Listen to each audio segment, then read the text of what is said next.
वहीं दिल्ली बॉर्डर से दूर आज बंगाल का बजट आया, लेकिन चर्चा सिर्फ 3 शब्दों की रही, जय श्री राम, किसान और नेताजी। ममता बनर्जी ने बंगाली अस्मिता से भाषण पढ़ना शुरू किया, फिर किसानों का जिक्र किया और नेताजी पर खत्म हुआ। आज विधानसभा के भीतर ममता के आगे जय श्री राम के नारे भी लगे, पर आज ममता की स्ट्रैटेजी कुछ अलग थी। जिस वक्त कोलकाता में ममता अपना चुनावी बजट पढ़ रही थी, उसी वक्त दिल्ली में बीजेपी अपनी सबसे बड़ी चुनावी कैंपेन की रणनीति तैयार कर रही थी। इन 3 बातों के अलावा बंगाल से 2 और बड़ी खबरें आई। बीजेपी की रथ यात्रा के नादिया प्रशासन को परमिशन दे दी गई है और रथ यात्रा के लिए जेपी नड्डा बंगाल पहुंच चुके हैं। दिल्ली से बंगाल तक क्या क्या हो रहा है, पूरी डिटेल्स देखिए हमारी इस रिपोर्ट में। আপনার অনুমতি নিয়ে আমি এই মহান সদনে 2021-22 आज ममता के सामने फिर से जय श्री राम का नारा लगा, लेकिन ममता किसानों का नारा लगाती रही। इस बार जय श्री राम सुनकर दीदी को गुस्सा नहीं आया, क्योंकि देखते देखते बंगाल चुनाव में जय श्री राम के नारे से बड़ा मुद्दा किसान बन गया है। दीदी को पता है किसान आंदोलन का सबसे बड़ा लिटमस टेस्ट होगा बंगाल चुनाव, इसलिए दीदी के चुनावी बजट में किसानों के लिए खजाना खुल गया। दीदी ने अपने बजट को टॉप अप बजट बना डाला। शुरुआत किसानों से हुई। पीएम मोदी के प्रधानमंत्री सम्मान निधि योजना को भी दीदी ने टॉप अप कर दिया। ममता बनर्जी ने कृषक बंधु योजना के तहत मिलने वाले भत्ते को बढ़ा दिया।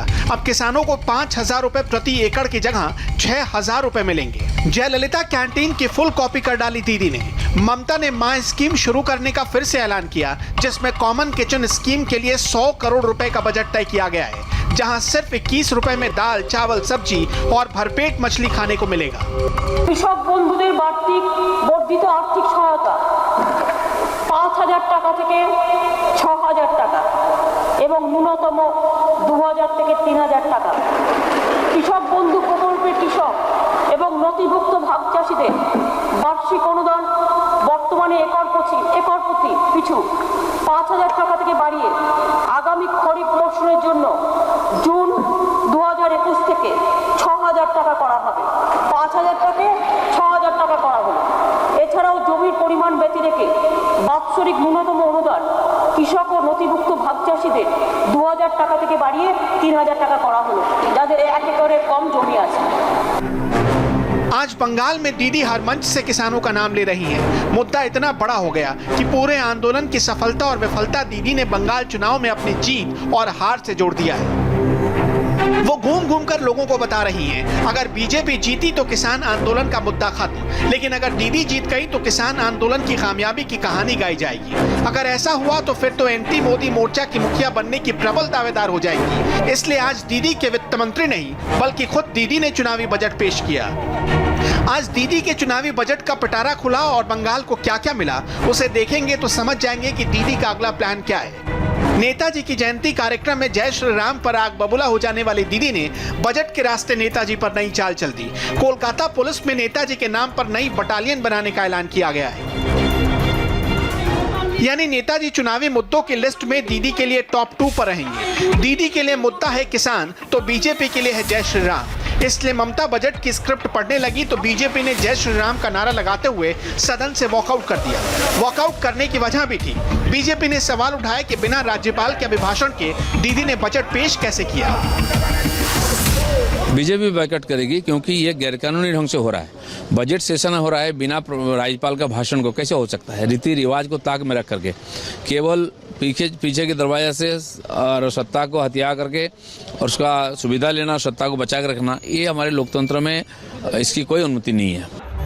कोलकाता से दिल्ली तक सिर्फ बंगाल की चर्चा होती रही। एक तरफ दीदी का बजट और दूसरी तरफ बीजेपी की परिवर्तन यात्रा, जो बीजेपी के जय श्री राम के फॉर्मूले का अहम हिस्सा है।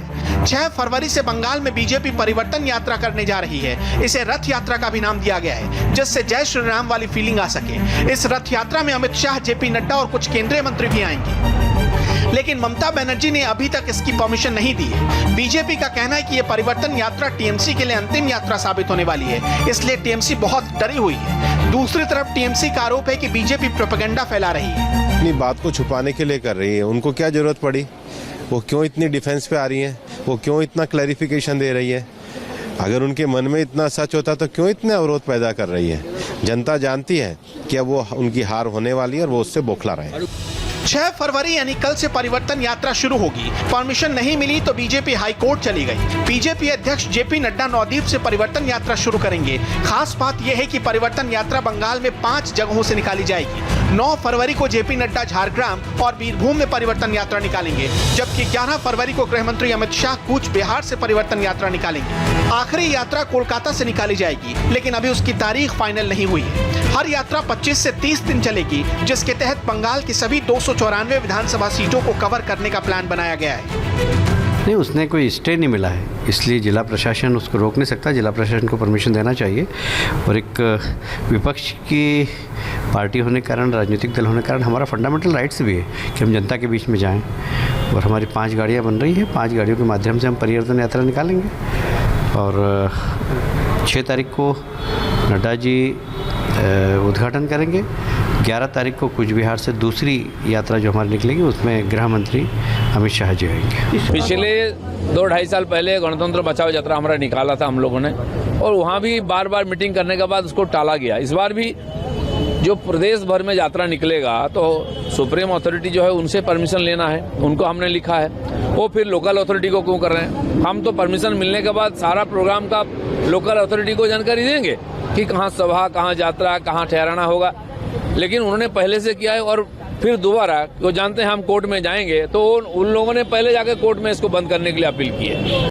इधर दिल्ली में आज बीजेपी ने चुनाव आयोग से मुलाकात की और बंगाल में निष्पक्ष चुनाव पूरा करवाने की खातिर केंद्रीय बलों की तैनाती की मांग की गई। बंगाल में वहाँ की जो सत्ताधारी पार्टी है टीएमसी, उनके द्वारा लगातार हिंसा की घटनाएं उनके कैडर के द्वारा जारी है और पूरी तरीके से बंगाल की सरकारी मशीनरी का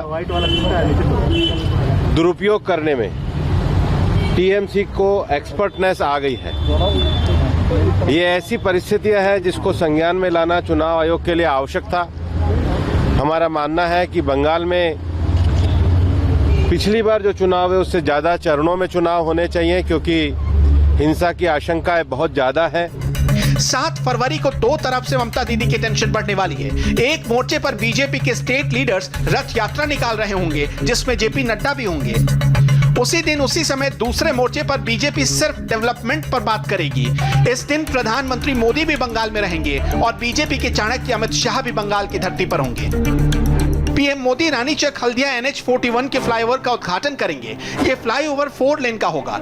इसके अलावा 1100 करोड़ की लागत से तैयार LPG टर्मिनल का उद्घाटन करेंगे। इस टर्मिनल से बंगाल के साथ साथ नॉर्थ ईस्ट के स्टेट्स को क्लीन एनर्जी मिल सकेगी। यानी यहाँ से बीजेपी असम वाले चुनाव को भी टारगेट करेगी। 348 kilometre Dobhi Durgapur gas pipeline का भी उद्घाटन किया जाएगा।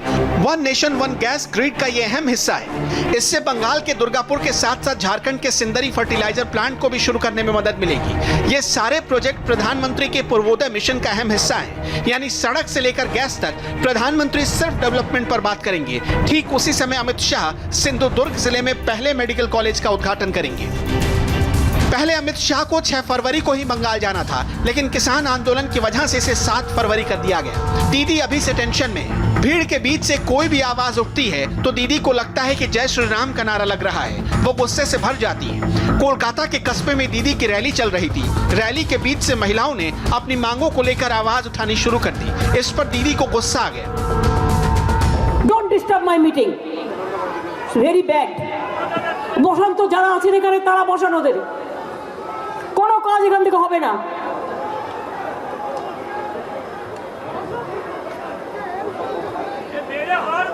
দেখলে এতক্ষণ নেই যে আমি বলতে উঠলাম সঙ্গে সঙ্গে 3-4 জন প্রত্যেকটা মিটিংয়ে ফিট করে রেখে দিচ্ছে।